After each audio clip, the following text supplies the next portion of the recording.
बहुत समय पहले मगध राज्य की सीमा पर एक छोटा सा गांव था। लोग शांतिप्रिय थे, लेकिन कभी कभी छोटे छोटे विवादों में उलझ जाते थे। एक दिन गांव में यह समाचार पहुंचा कि भगवान बुद्ध और उनके शिष्य उस मार्ग से होकर जा रहे हैं। पूरे गांव में उत्साह फैल गया। लोग सोचने लगे, आज हमें जीवन का कोई गहरा संदेश मिलेगा। गांव के बीचों बीच बुद्ध शिष्यों के साथ रुके। चारों ओर भीड़ इकट्ठी हो गई, परंतु उस भीड़ में एक व्यक्ति था जो बुद्ध से बहुत ईर्ष्या करता था। उसका नाम अंगद था। कथा का मध्य भाग। अंगद का क्रोध। अंगद आगे आया और बुद्ध को देखने लगा, लेकिन उसके मन में द्वेष था। उसने सोचा, लोग इन्हें भगवान क्यों मानते हैं? ये तो साधारण मनुष्य हैं। उसने अचानक जोर से बुद्ध को अपमानित करना शुरू कर दिया। वह बोला, तुम ढोंगी हो, तुम लोगों को धोखा देते हो, तुम्हारे पास कोई शक्ति नहीं है। भीड़ सन्न रह गई। लोग सोचे, अब बुद्ध क्रोधित होंगे। बुद्ध की प्रतिक्रिया, लेकिन बुद्ध शांत खड़े रहे। उनका चेहरा पहले की तरह ही निर्मल था।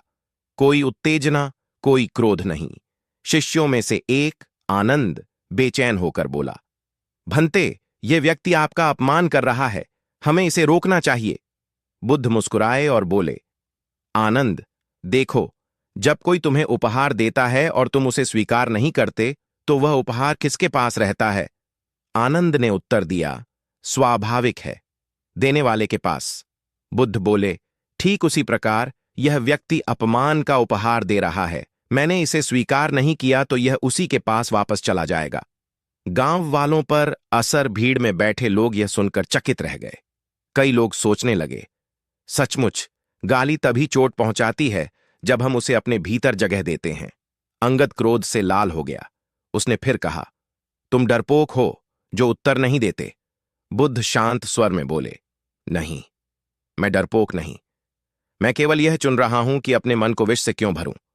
यदि कोई तुम्हें जहर दे और तुम उसे पी लो, तो दोष किसका होगा? लोगों ने एक स्वर में कहा, दोष पीने वाले का होगा। बुद्ध बोले, इसीलिए मैं अपमान का जहर पीने से इनकार करता हूं।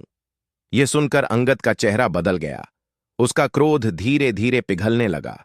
उसने सोचा, मैं तो इनको चोट पहुंचाना चाहता था, पर ये तो मेरे सामने और भी शांत होते जा रहे हैं। मेरी आग इनके भीतर जल ही नहीं रही। अचानक वह बुद्ध के चरणों में गिर पड़ा और बोला, भंते, मुझे क्षमा करें, मैं अज्ञानवश आपको अपमानित कर रहा था। बुद्ध ने उसका सिर सहलाया और कहा, क्षमा मांगने की आवश्यकता नहीं पुत्र। जिसने अपने भीतर क्रोध को बुझा दिया, उसने सबसे बड़ी विजय पा ली।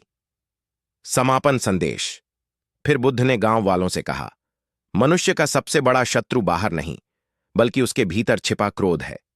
जब तुम क्रोध में उत्तर देते हो तो तुम आग में घी डालते हो, लेकिन जब तुम मौन और शांति से उत्तर देते हो तो क्रोध की आग खुद ब खुद बुझ जाती है। गांव वाले मंत्रमुग्ध होकर